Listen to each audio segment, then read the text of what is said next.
Hello, friends, and as you just heard, you have reached the occasional podcast tonight, or maybe midday, or maybe you're listening to this in the morning on your car ride to work. Either way, thanks for joining us. This is Season 10, Episode 7, with our interview with Michael Lavorgna. We will get to that in just a minute, but as many of you may know, or may not know, depending on your exposure to these things, there is AI has taken a lot of unique steps lately. And up until this point with the podcast, everything that you've heard on the show has been created by either myself or PTA contributor Grover Neville. So Grover's a musician and myself as well. I like to consider myself a recovering musician. But as such, I was able to create a lot of the intros you hear. Those interludes are me. And it's always been getting simpler to create music as things have gone along. In the box, as we call it, it's gotten a lot easier to make it on the computer, and recording has gotten much easier. But we are, I think, friends, at a new threshold in creative reality, you could say, where AI is basically taking over a lot of different things, and it has come, in my mind at least, to music. The reason I'm bringing this all up now, that song that you heard in the intro was entirely created by AI. I did not do the lyrics. I did not do the instruments. I did not do the singing. And I found the command line creation AI music to be very interesting and just a little bit scary.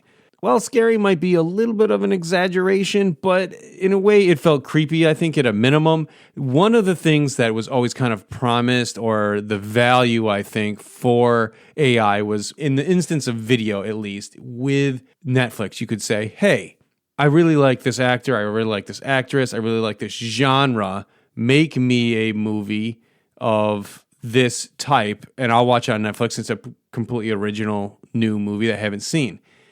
The allure to this, I think, that's a little strange in music is that what if you really liked, I don't know, Led Zeppelin in a certain time period, like right after the first album, that was your sound. I do not fault Led Zeppelin for evolving. I think it's great. They made great music over time, but their sound changed with them. Billy Corgan of the Smashing Pumpkins has said some of the same thing. Siamese Dream was an album that introduced him to a lot of new audience, and people still long for an album that sounds just like that. He has said, I can still do it. I still have the pedals. I still have the voice. He's the guy who created. I still have all of this stuff. But he hasn't been in a place where he wanted to create that and just another carbon copy of that. And I understand it. But as a consumer, what if, let's just play what if, you wanted to hear more albums like Siamese Dream or Led Zeppelin 1, and the artist doesn't even want to make it anymore, and for their own good reasons? Well, AI might happily recreate that for you. If you're still interested in Led Zeppelin 1, you might want to check out Greta Van Vliet. They have a sound very similar and also make kind of interesting music. I'm not dogging them. I think they're great. But if AI could create this entire album, this entire sound in a way, would there be a market for it? And I think for some people there would be. So here we have something additive to the mix. Well, the AI, it appears, while not perfect, not great yet, is already capable of doing this. I'm going to play you another song, and I think you'll be able to pick up the genre that's quite similar right away. So here's another intro for the podcast and yet a different style. Check this one out.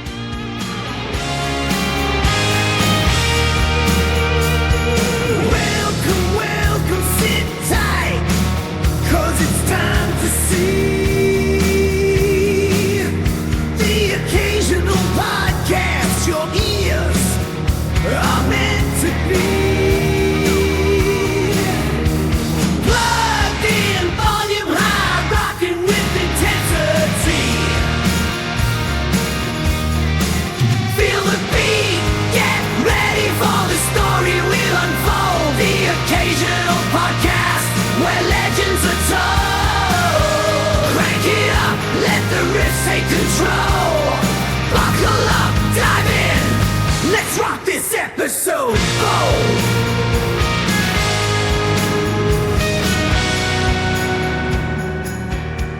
So as you heard, this is kind of a take on, like, I don't know, 80s hair metal, hard rock, heavy metal-ish kind of.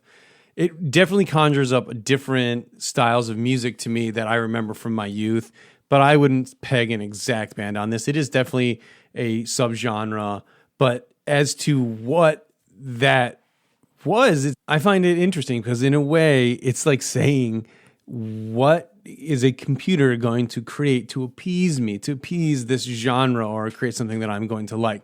I always felt like that was the creepy element. It's like we're really coming face to face or whatever, keyboard to screen with an AI that's trying to interact with you in a way that brings you pleasure, right? And that's a weird question to ask something that's inanimate. Aside from all that, I did want to put in one more track. What about like pop? Quick hello, let's start the show. The occasional's here. Voices share the tales and facts you're bound to want to hear. Tune in now, the moment's golden. We're here to make your day. Quick hello, let's start the show. The occasional's here. Now, if I did have one criticism of this particular song, and I do feel pretty okay giving criticism considering a computer made this and actual people's feelings aren't going to get hurt in this process. No artist is going to read this and be like, oh man, you really hurt my feelings. So that's pretty cool because here I can be openly critical, right? The last bit on that is a completely monotone melody, right? It's just like, dun, dun, dun, dun, dun, dun, dun. I'm surprised how uncreative you said, I guess you could say that is, how unmelodic it is. But it's still a song, and unfortunately, that one gets in my head sometimes. And I sit here hearing that monotone melody going back and forth in my brain. So that's not awesome. As we say in so many different ways on with the show, here we go, right? That's basically what all those intros say. Michael Lavorgna, you might know from Stereophile magazine. He ran Audio Stream, the website for them, for many years. But he has also a long history with the hobby. He's one of the prolific writers on the digital side, I feel. And we have him on the show, and he really walks us through his story and his process and the way he thinks about things. And we were very, very happy to have him on. He's a great guy, and he has a great story to kind of share. So Michael Lavorgna of Twittering Machines on the show. Here we go. Let's rock and roll. Our friends at ZMF Headphones are sponsors of today's episode. ZMF is a curated collection of various sounds and styles in the form of dynamic and planar magnetic wood headphones, designed by founder Zach Merbach since 2011. ZMF has garnered an A+ recommended component in Stereophile, Headphone of the Year on Headphonics.com, and been a 2-time winner of the SBAF Golden Schlong Award. ZMF Headphones. That's the letter ZMF HEADPHONES.com. ZMF Headphones is the place to go to check out ZMF's collection and learn more. ZMF, traditional craft and modern acoustics. Today's episode is also brought to you by Woo Audio. The Woo Audio WA23 Luna headphone amplifier is engineered to deliver an impressive sound experience with an ingenious design that is not the typical audio gear black box. The amplifier is an all-tube, pure analog circuit, operating in Class A mode for a powerful, balanced sound, outstanding stereo separation, and a wide bandwidth across all frequencies, so you hear every note in the recording. No matter what music you enjoy, WA23 Luna delivers Woo Audio's commitment to a natural sound that is non-fatiguing for all-day listening. Learn more at wooaudio.com. That's WOOAUDIO.com, where better sound begins.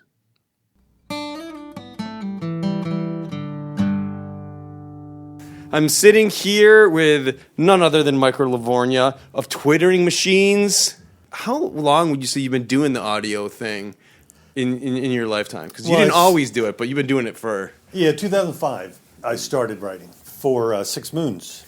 Oh, really? You were a 6 Moons guy? Yes, I was. Sir John is, I feel like one of the... I'd use the word prolific. Like, his His reviews are some of the longest Yeah. I've ever seen. Once in a great while, I'll read one of his reviews and have no idea what he just said.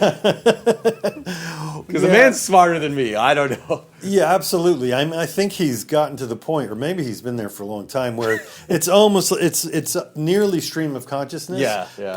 But it's rational and it makes sense. But yeah, I am constantly amazed at how many words he can produce. It's not the same for me. I'd like to dial it back a little bit. Where'd you start out? Yeah, so I was born in a town in northeast Jersey called Totowa. It's directly adjacent to Paterson. Okay. And Paterson is where all my family arrived from Italy. Wow. And so the second generation, and then my father was obviously the one who moved us out to this. It's literally adjacent, so it's just it was true suburbs. Oh, suburbs. Because I feel like a lot of people might know you, or at least your reviewing experience from this place that you've curated called the Barn. In the Barn, it kind of gives this thing that you're representative of the country more, just in the words. Do you find that you feel that yourself that you are a person who likes the country more than the deep city? Because when you meet and interact with you, you don't scream overalls, but you also you like I find it interesting because you talk about the Barn and having more space than the average apartment dweller. My real preference is I lived in the city for about 8 years, and I really enjoyed that experience. I was working. I lived downtown, worked downtown, so I didn't own a car. So you do have that full New York experience. Yeah, it was really quite lovely, you know. And I enjoy where we are. And for me, I don't like the in between. Where I grew up, growing up, I know a lot of people have this experience. I always felt as if I needed to go somewhere else. You know what I mean? It was just not, I was bored. Yeah. Well, honestly, that was my experience too. Was I just didn't feel like there was much to do in the suburban environment for me, especially growing up, where like you can't quite go to the bars yet in this very restrictive USA law system. 18-year-olds can die for the country, but they can't get drunk. And I respect the fact that we don't want a lot of people to drink and drive, and there are more fatalities and all that. But at the time, I didn't quite understand all that global whatever. And all we did, folks, was drive around in our cars, and I felt like we could have time better spent somewhere else. Yeah, so when I grew up, it was still 18 in Jersey, legal drinking age. So, I mean, that changed things. And perhaps I shouldn't get into too much of that detail. But anyway, so that place, it was every home in this neighborhood. It was a big circle on the outside, another circle, and then a cul-de-sac in the middle. That was the neighborhood. Mm-hmm. Every house was exactly the same. They just flipped the layout. So, so I ended up, I guess to answer your question, it kind of fits, right? So I went to School of Visual Arts for a couple of years. That's in the city. But I graduated from Bennington College in Vermont. So, I like the extremes. Yeah, and so where we live now is Hunterdon County. We're about a half an hour to Pennsylvania. And our home is down a private dirt road, and we have like 4.5 acres of mostly woods. And we have 3 dogs. Our daughters have moved out, but it's kind of the best of both worlds for me. I can get into the city in about an hour.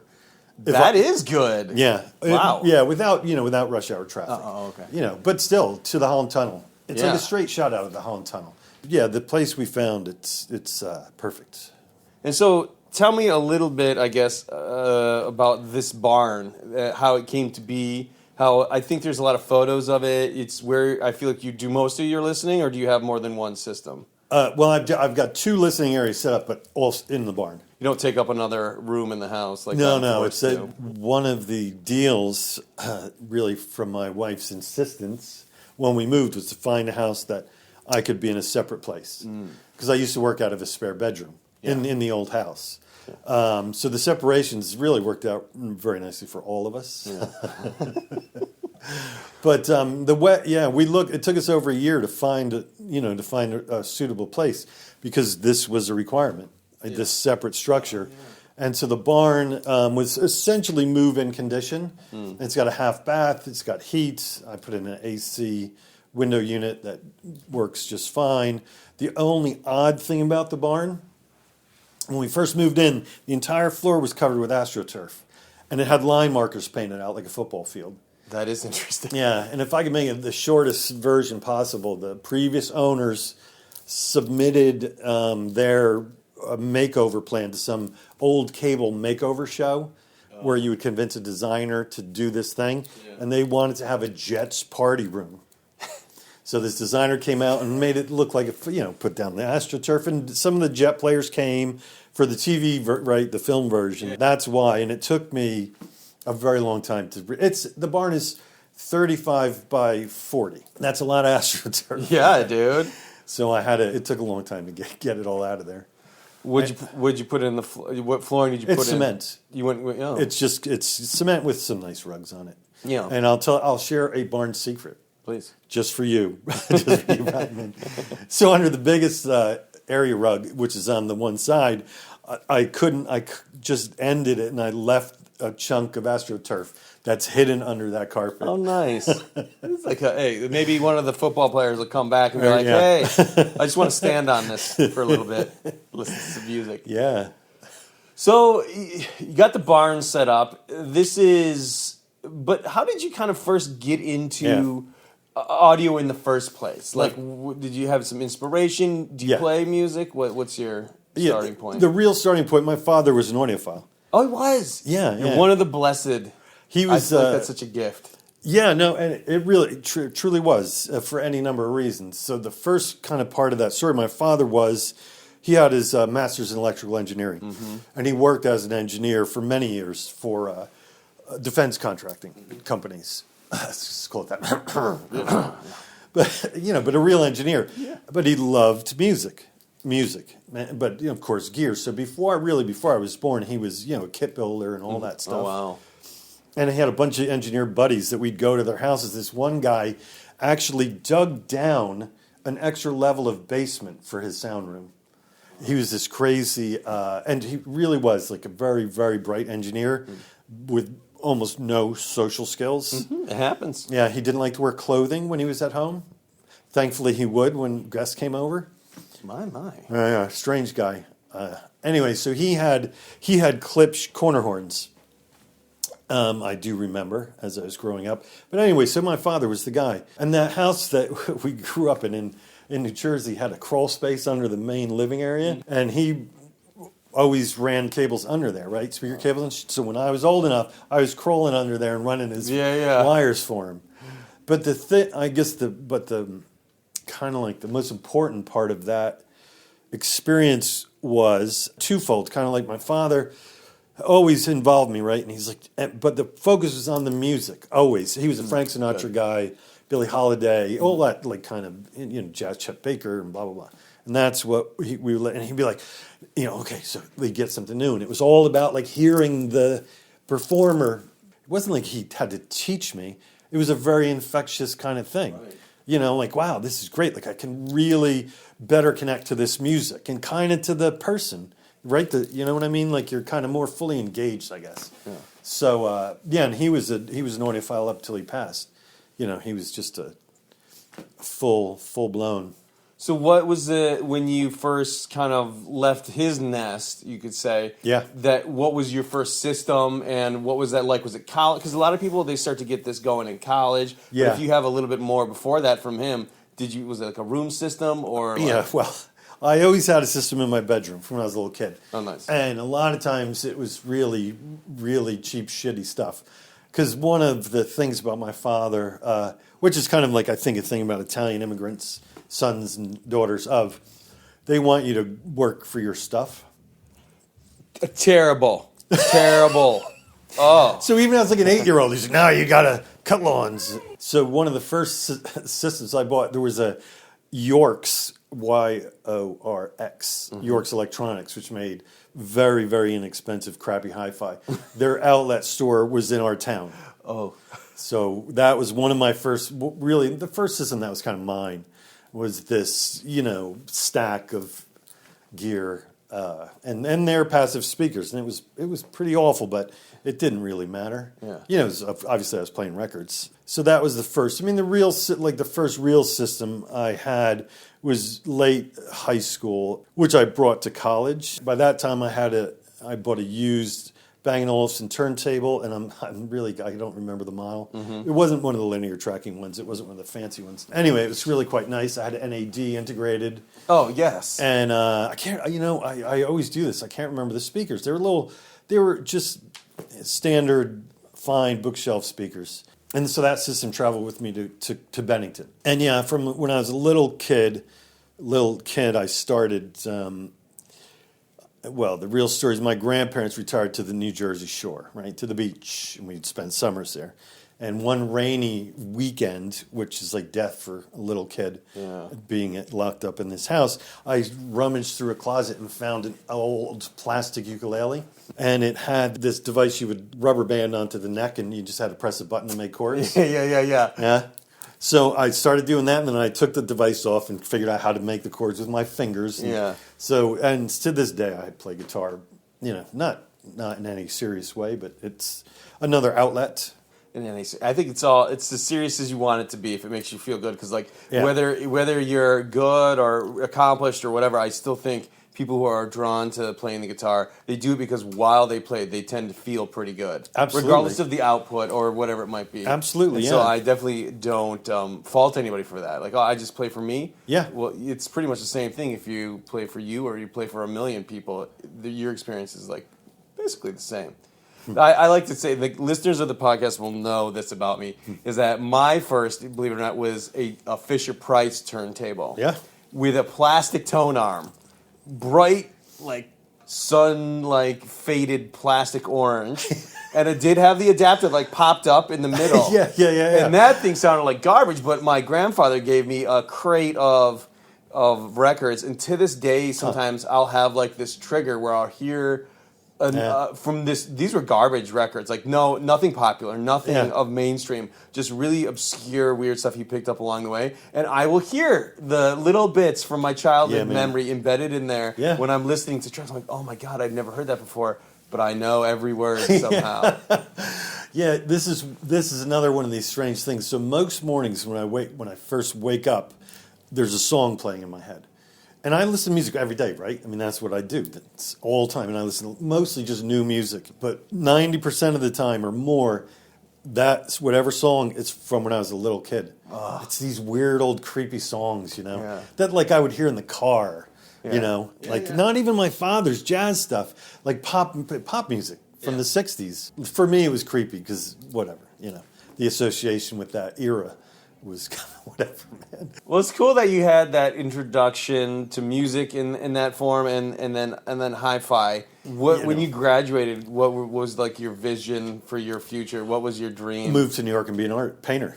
That's John DeVore had the same dream at the time. Yeah. So I graduated from college in '85, and was living in the city by early '86, and that's when I was there.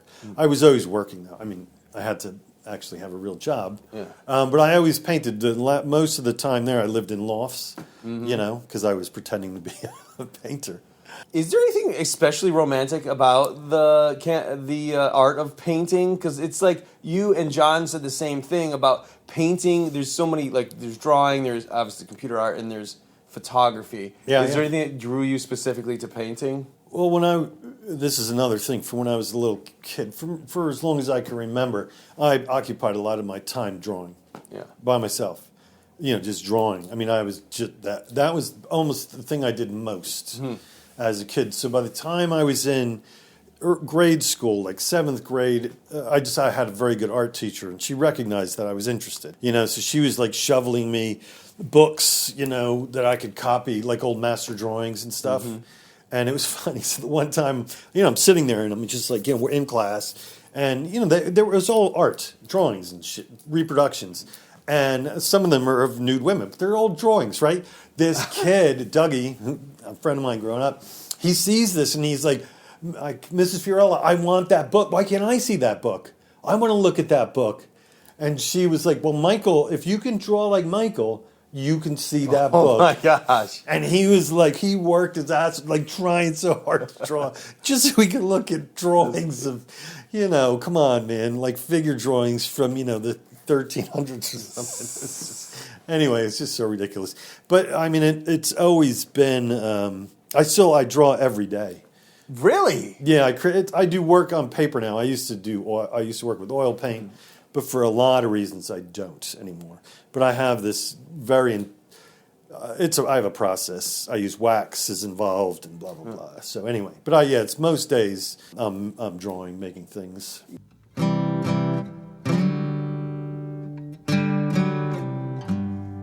Today's episode of the Occasional Podcast is sponsored by Music Hall.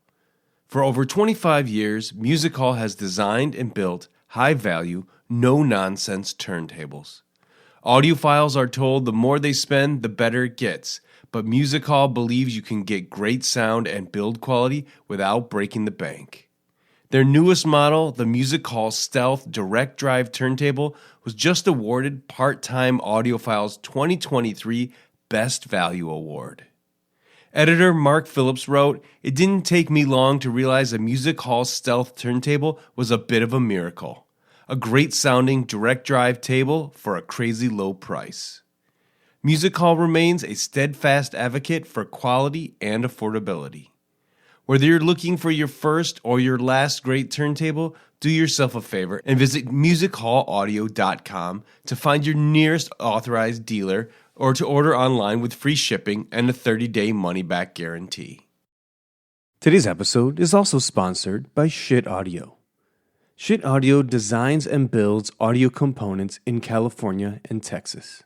Based in Valencia and Corpus Christi, their wide line of amps, DACs, and audio accessories fit any budget, starting at $49. For a full rundown of all their products, visit shit.com or stop by their retail store in Old Newhall, just north of Los Angeles.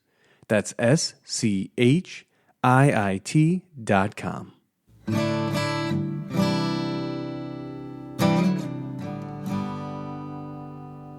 We've talked about this in a previous conversation a little bit, that you kind of have maybe you could say a process or a ritual. Is this true? That when for writing for this thing, do you have something that you follow on a daily basis, or is there a schedule to anything you do, or do you like the more randomness and chaos of an untapped schedule? Yeah, no. The real fact of the matter is, I am very routine oriented by nature, like to a fault, really. If you ask any of my family members, kind of borders on being a real pain in the ass. But I do my best writing, I feel, in the morning to early afternoon. And then after that, it just gets lousy. So then I do boxing things, moving equipment around, and then drawing, because it's a completely different mindset. And playing the guitar is completely different as well, right? So they act as almost like pressure valve releases. And so the barn accommodates all this because I'm not bothering anybody. I'm using smelly stuff in the art to spray shit and, you know what I mean, playing guitar poorly and listening to shitty music. Nobody cares. Yeah. So anyway, it's kind of like perfect. For me, the ceilings are 12 foot high, and I feel really comfortable in that kind of space. Maybe partly because I lived in lofts for a while, but it's nice, right? To have that kind of space to be in. It's funny you say that, because I've been looking at like new houses as an apartment. One of the things that's become really important to me, and this is a subtle thing I feel, is just a higher roof. I'm 6 foot tall, and it's weird how this. I guess for me, it's really strange how we decided as a society that the roof can only be yay high. And that yay is only, for me, as far as my arm stretches. This is kind of a constrictive area, I feel like. And maybe I'm claustrophobic and I'm all kinds of whatever, but I am so drawn to vaulted ceilings. I mean, that's the best we can get, really, in a lot of housing, right? Yeah. And every time I see it, I'm like, ooh, and it's taken me years to come to this conclusion that I don't really like low ceilings, and vaulted ceilings make me happier. So I'm glad you said something, because I actually feel like that a lot myself lately. I relax. I can relax better in a open space, Even our house, our house is, the main room is the everything room, all open, kitchen, dining, living, and it's got a high peak ceiling. So it's very comfortable, man. It's just we got very well. It took us, like I said, I think I mentioned, like over a year to find it. My wife and I both we both loved the house, and they didn't even have photos of the inside of that barn in the listing, right? Because it's like, most people look at it as like a big garage. And I walked in there and I came out and I was like, let's make an offer today, and we did, man. Nice. That was it.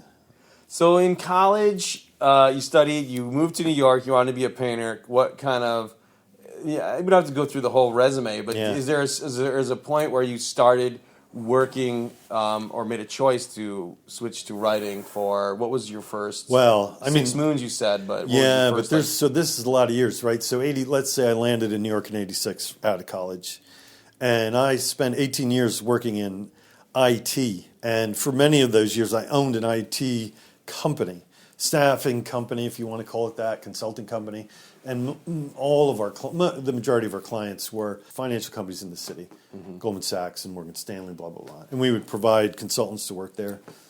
That was the nature of the business. So that allowed me, that income, IT income, allowed me to live in lofts and paint. And during that time, I bought my first real system from Stereo Exchange. And actually, the funny thing is, John DeVore was working there, although I didn't meet him. He remembers the salesman who sold me that system.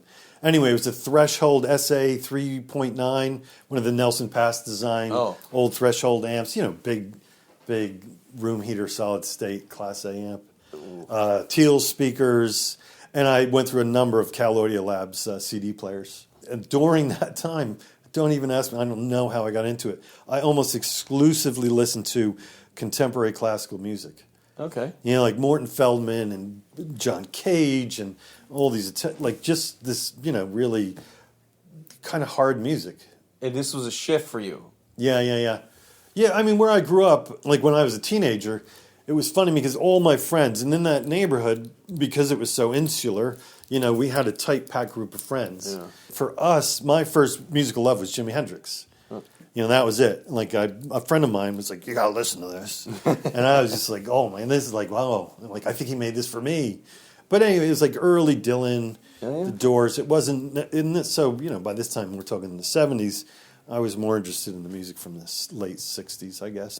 I feel like if you consider yourself or you have some experience being an outsider, it's hard to love mainstream contemporary music at the time it's being played. For me, because I was deep into Zeppelin and all this guitar-oriented rock many years after it was popular. But I often wonder if I was around during the time, if I would feel that same shift for something else. Right. Well, there is that aspect to being, having this outsider interest, right? Yeah. And that, it's so kind of corny in a way, but, being someone who was into drawing and things and always being a little outside of the popular group of people, right? It's kind of like the whole package, dress a little different.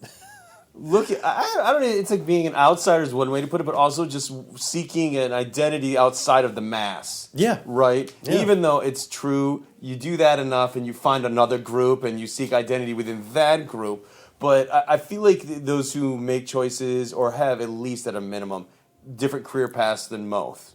And this is manifested in kind of crazy ways where now I hear people like, I tell them what I do and they're like, oh, you're an entrepreneur? Well, like, yes, but at the same time, I just have a different career path than corporate or whatever other people fall into. I never set out to say, man, entrepreneurship is this thing that I am. I'm just looking for my own path, you could say. And you sound like a guy that has also been seeking his own path, at least after the IT thing, right? Absolutely. What happened where you chose a kind of a new path for you, right? Was this after this? Did you immediately start working for 7 Moons, 6 Moons? You threw in an extra moon. I did. What happened was that company grew, and in part, because of the economy and the whole internet bubble. I mean, the company did very well, and I sold out. Oh, okay. Sold out and see you later. So then after that, I was working with a tiny group. The company had over 200 employees. And my job was CFO and COO. Dealing with that number of people was difficult, to say the least. Yeah. So, did you feel like the corporate structure that you even though you were at, obviously, the C-suite part of it, didn't really feel like a fit, or you didn't see... No, never fit. I was also, never a fit. It was a rough fit, but whatever. I mean, it was my job, and I did it, know? So now you got a little bit of cash in your pocket. You got the freedom. You're looking out over the world, over the universe, over your own reality, and you say, "I'm going to." Well, yeah. So what it was, I had become very good friends with the guy who was a brilliant programmer. And three of us started a company building custom web apps for hedge funds and doing some remote Unix Linux support. Let me just say that was not a completely full-time job for me. It was a few of us, and I was more or less responsible for getting clients. And so it was during that time when I started writing for Six Moons. During that time when I had some money, really back hard into buying hi-fi. What was the largest purchase you ever made that was, or not largest, but what was the product you bought that was the most expensive product that was completely of your own money? Well, that threshold system in New York was mine, and that was not inexpensive. I don't recall the cost, As a system, for me, I mean, that was like by a wide margin, the biggest spend ever. So if I could, so it's interesting because my father, again, I said, like he did very well for himself, so he could afford to explore hi-fi as deeply as he wanted to go. Let's say it that way, right? That's cool. And he was a stereophile reader. Again, loved John Atkins' measurements. He's an engineer. And he just started to get deeper and deeper down and it really was a hole for him. The upgrade obsession. He picked a few brands that he stuck with, but it was always the new unit, better cables. He bought one of the first Wadia CD player that had a fiber connection. And he because of the company that he was involved with, made cables, all kinds of data cables. So he made his own. He's like, this fiber's not, the terminations are shit, I'm going to make my own. So he got so deep into it, he started losing the love of music. Oh. You know what? So in the end, he retired to Florida. I would go visit him. He'd have these systems that were he never listened to, right? Because they got so precious about sound. And then one day he calls me, which he didn't really do. Not that he was not that kind of guy. This is really unusual, right? He calls me. He's like, I just heard these speakers at my dealer.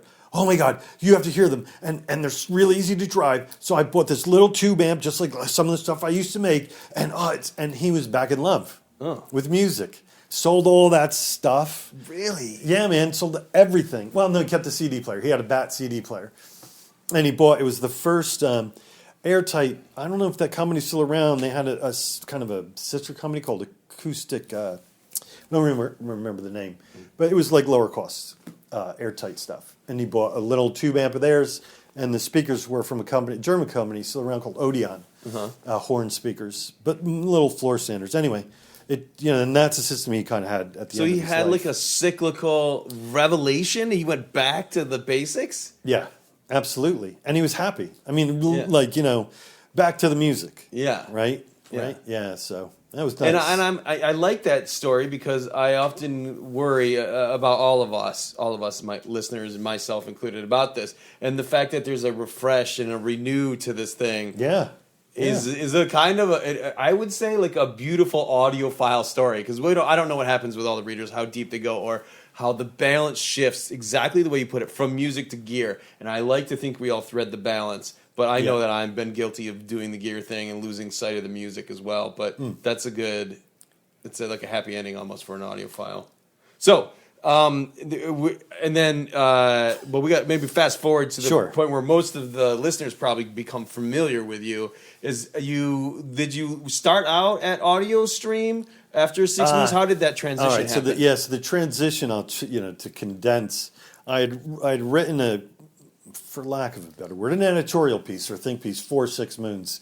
At this time, I had met Stephen Mejias, who was working at Stereophile. Yeah. Stephen enjoyed it. I believe he sent a link to John Atkinson. John enjoyed it and contacted me and asked me if I would rework it for the magazine. For the As We See It, the piece in the front, which I did, and it was published. And the beauty of this, I always get emotional. Try not to, but the beauty was, it came out right before my father passed. So he saw it. I was just going to ask you, I'm so happy you said that, because I was going to ask if when you started to write for Stereophile, if your father was a... Right, that was it. Yeah, so that was cool. So and then I did some show coverage. The first Newport Beach show I covered for Stereophile. And then audio, first was Inner Fidelity, right, with Tile, and then they were ready to roll out Audio Stream, and my background in IT. So they knew me right they knew me, and I had a background in IT. Yeah. So it kind of fit. And that's, that was about over 6 years. So what was it kind of like being on the niche side of things and have a speciality in kind of what I think, and maybe you can really shed some light on this for me, it wasn't always the most, in the beginning. Yeah. You tell me. Was the digital it was never respected as much as the turntable? Maybe it didn't get as much respect, or it had some problems in the beginning, right? Well, sure. So that's 2011. Okay, like rough numbers. 2011 was when Audio Stream kicked off, and it kicked off just before the Rocky Mountain Show. That's kind of when they launched it, to time up with the show, and that's when like DSD. Really kind of first got the spotlight. My Tech had come out with their DSD DAC that was not super expensive, which shifted things. Because prior to that, you'd have to spend at least $5,000 more, and blah blah blah. So all of that, hoorah! But the thing about digital audio, and I think it's still the case, I'm a huge fan of playing records and owning records. There's no romance in digital audio. No romance. No. And there's no romance involved there. There's turntables. You're like, oh man, did you see that? Oh, it's a beautiful table. Yeah. Oh, and that cartridge, all that. What do you do? Oh, look at that DAC. It just doesn't happen. Yeah. And also back in those, and at that period, streaming was not really around. Right. And playing music from files was just a nightmare. A lot of work. And so much and so if you wanted to strive in that field, the technicalities of it were just boggling. And, man. And there was also another conflict. A lot of the source material was getting shittier, right? I'm sorry for the language, listeners, but it's like it almost was like we had the CD and then we went backwards, and you had to fight against that. Absolutely, there's no doubt. Yeah. So. It was rough. It was rough going because a lot of the work was, I certainly was doing reviews, but a lot of the work was really just explaining how to make things work. Education, yeah. Yeah. Which was fine. Back in that company, I was the writer. So I wrote all our proposals, and they could be fairly technical. So I had some of that, right, that background of trying to explain things. Again, it was a great job, and it came at a very good time. And I enjoyed it quite a bit. I enjoyed being part of Stereophile, largely because, again, my father, really respected the magazine. And John, especially John Atkinson, and I do as well. So being a part of that was, I've had some sense of pride, I guess, right? Yeah. That I was working with this company. It was great. But let's just say this, because I don't know the answer, but I like to ask it. Yeah. Is if you could review any specific thing, it wouldn't have been digital, right? No. Would you have what do you like? Speakers, headphones? Is there anything you gravitate towards? I really enjoy doing what I'm doing, which is, the main focus is still digital amplification and speakers. I like doing the whole thing. Really, I enjoy it quite a bit. And all over the map in terms of price and approach. I don't have, even though I was always drawn toward tube amplification when I was first writing for 6 Moods, my focus, the agreement was I would focus on low power tube amps and high efficiency speakers, right? And that's kind of the world I lived in, and I really enjoyed it, And now, I still love that stuff, but I also love other approaches. I'm not like a secular in my hi-fi. Since you brought it up, I do want to ask you one of our kind of boilerplate standard issue questions that I've been ruminating last season, and that is, do you think that you talked about high efficiency, low power systems? Do you think that those have a tonality unique to that category, unique to that setup? When you I think of high efficiency speakers, do they have a sound unique to them that makes them special? Well, there's qualities of sound, I would say, right? There's qualities to the sound. I could line up easily 10 pair of similar in terms of efficiency and approach speakers, and they're all going to sound very different, right? Especially when you get into, because I reviewed a whole bunch of single driver speakers, and I owned a whole bunch of single driver speakers, and of course the driver is going to flavor the character of that speaker. So if you're listening to one with a louder driver, one with an AER, one with a voxative, and so on and so on. I knew guys that were building open baffles with old Altec drivers and all that. So obviously the driver is a bigger part of the overall character when it's just a single driver speaker. Right. But one of the things I love about a high efficiency approach is they tend to sound really nice at lower volumes.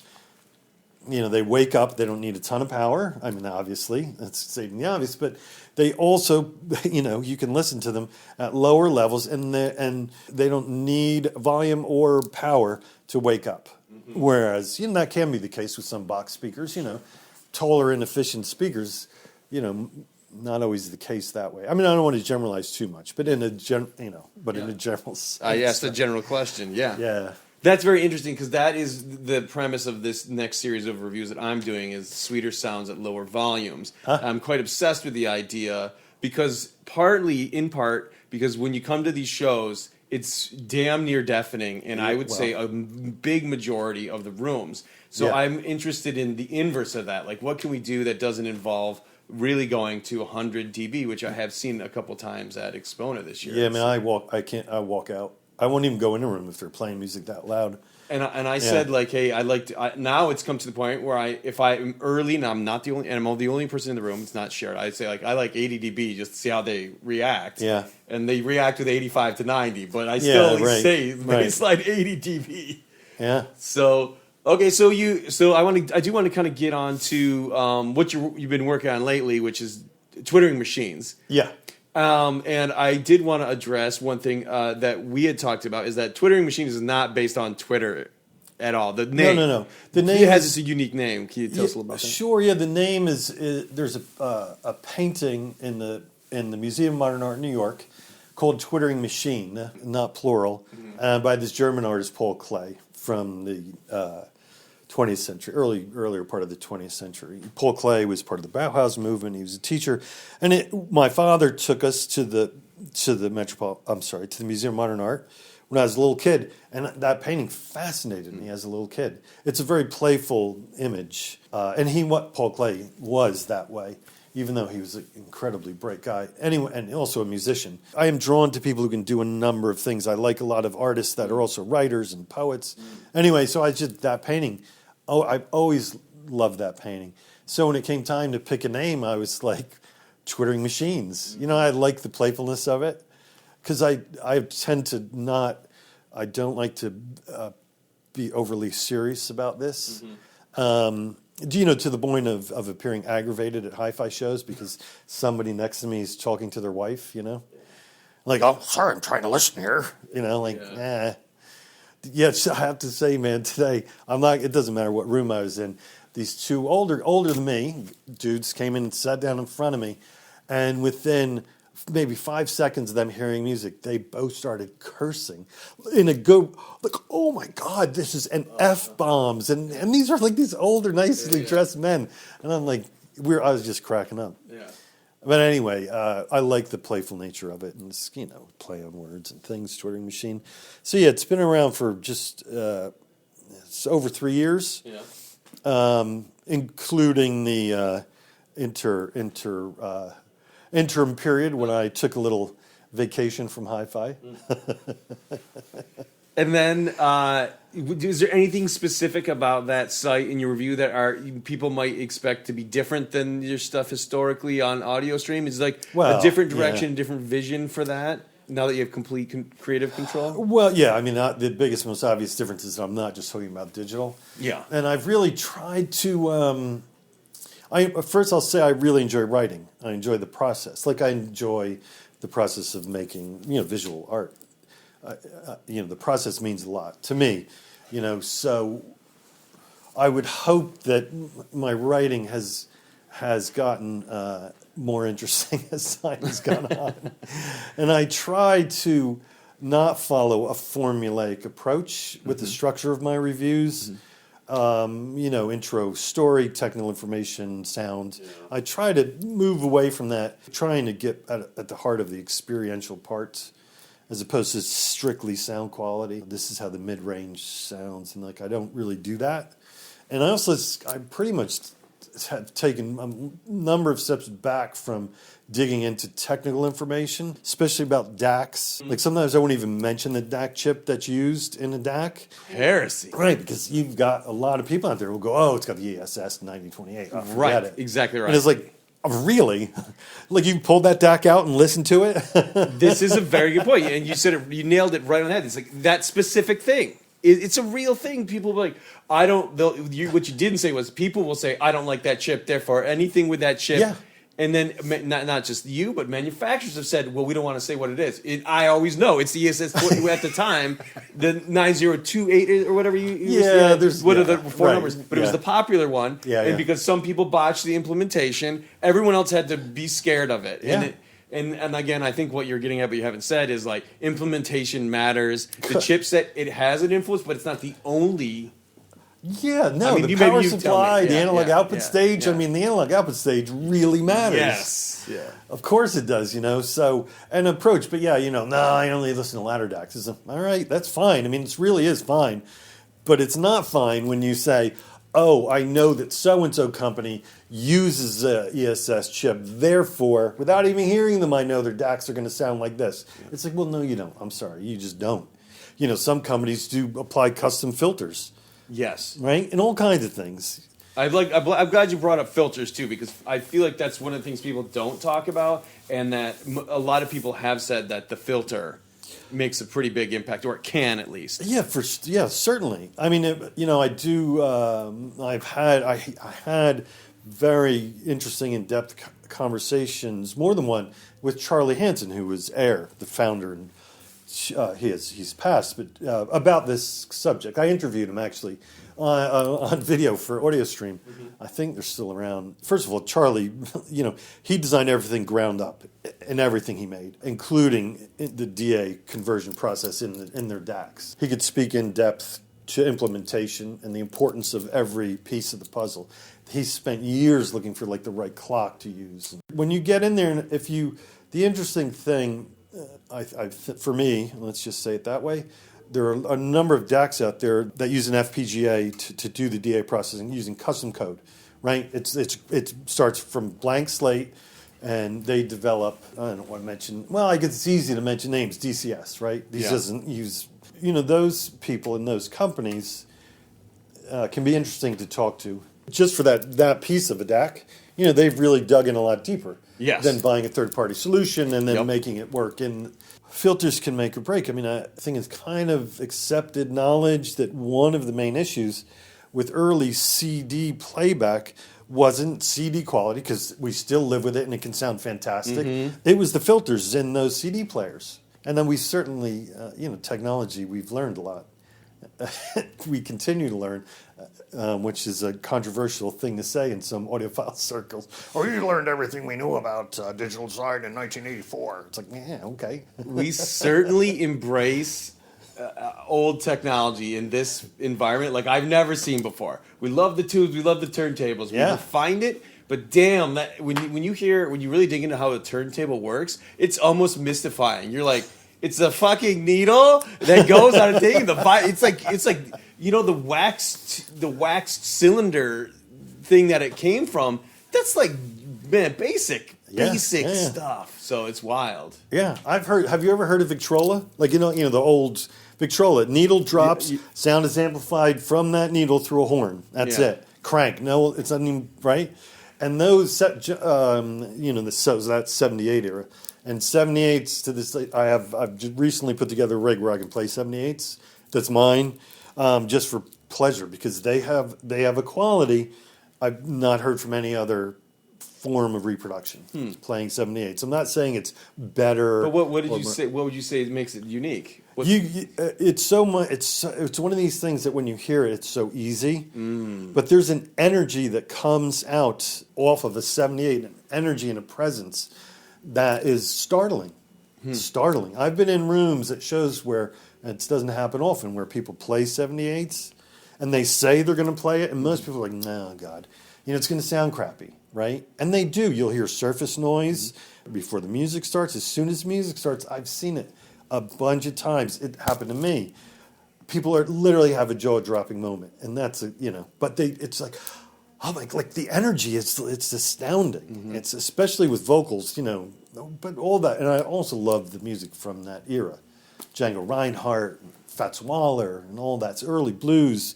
Early blues on 78 is a nice way to hear that music. Well, it's so crazy to say that because for the first time in my life, I experienced it in DeVore's room at Expona. He was doing it. He had a sign on the door. Yeah, he's doing it. Yeah. He said, "Hey guys," and this is good thing it's on the door because he's like, "Hey guys, this is going to sound like different. There's a ton of surface on the door." He drops the needle and it's quiet and it doesn't start right away. Yeah, and it's like I'm like, "Oh my god, dude, this is my experience." I'm like, I was thinking, "Oh John, this is gonna be a fucking disaster, bro. Like we're heading down the car is like careening down the road," and then the vocals come in, and like what you're saying, I'm like, oh, yeah, it's a balance here where we're sacrificing obviously noise floor first and foremost, absolutely, but all of a sudden the vocals came, and you're like, it's kind. I'm just gonna go ahead and agree with you. I'm like, man, the energy is like it's just different. It was It's not that it was like dynamic stop to start, like thump in your chest, but just like, God, I think Herb Reichert once said, like, sometimes he categorized tube sound like there's energy in between the notes. Yeah. And I always felt like that was an interesting way of talking about how maybe you can't measure sometimes the word or the idea energy, but it's got it. Yeah. In that particular scenario, I felt extra energy in places that it usually doesn't kind of exist. Yeah. Oh, you reminded me by mentioning Herb. And I really do want to add this to my personal history. I read Listener magazine when my father was reading Stereophiles, so I was reading Art Dudley. And because of the way he wrote, and also Herb wrote for Listener and the Sound Practices magazine as well, that gave me the idea that writing about hi-fi could be interesting to me, right? Because to this day, to my mind, Art Dudley was a very unique writer. I mean, he could tell a story and explain the deepest technical information of whatever he was reviewing with the same kind of language. The ease and the flow is the same kind of language. And a lot of people, myself included, you can be a little choppy when you have to talk tech, right? Right. It gets dry, it gets like, it could have been anybody who wrote that shit, but not Art. I once asked, I did a poll on Twitter, would you rather have my reviews, or a review, I said in the context of this poll, read like a story or a manual? I wanted it to be a little like a binary choice. You have to pick a side. You can't just say, of course I want a mixture of both. Like you were just saying with Art, that's what you got. But I said, if you had to make a choice between the two, what do you think the split was? Like, what did people say? God, I can't imagine. I mean, I would have to think that the majority skewed toward the story, but it was even. Yeah. That was I almost thought it was a rhetorical question. Like, everyone's gonna say story. Yeah. And it wasn't. It was 50-50, pretty close, 48%, whatever. And I was just like, I couldn't believe it. I'm like, there's a good majority of people out there that would like their reviews to read like a manual. Yeah. Well, there's sources for that kind of review. Yeah. Out there. There are definitely. Yes, yeah. you're right. And I'm not again like I'm not like carrying a cross for any side in this thing. It's like whatever works, man. Whatever works. Well, I would just argue that it based upon our consumption of entertainment that the majority of humans prefer storytelling. Yeah. We don't go watch movies about manuals or technical specs, right? It's all about and even when a movie is about like aliens invading, there's always this human story woven into it that we can relate to. Sure. So that's why I was shocked, because I just didn't expect anybody to even go into or admit that to themselves, that I'm in it for the manual. Yeah. So anyways, anything you kind of want to add at the end of the show here? Anything you'd like to say to the audience? Well, thank you for having me. Yeah. Yeah.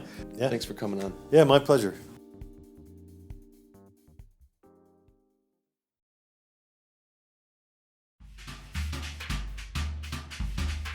The Occasional Podcast is a production of the Part-Time Audiophile Network, which includes parttimeaudiophile.com, The Occasional Magazine, the PTA newsletter, and audiohead.com. You can stay in touch with us on Twitter, Facebook, Instagram, and YouTube. The Occasional Podcast is produced and hosted by Brian Hunter, executive produced by Scott Hall at PTA Productions. The Occasional Podcast and its original associated music is monitored, mixed, and mastered on the Focal Trio 6 BE Studio monitors. AI songs produced by Udio.com. If you haven't already, please subscribe to The Occasional Podcast on iTunes, Google, Spotify, or wherever your favorite podcasts are downloaded.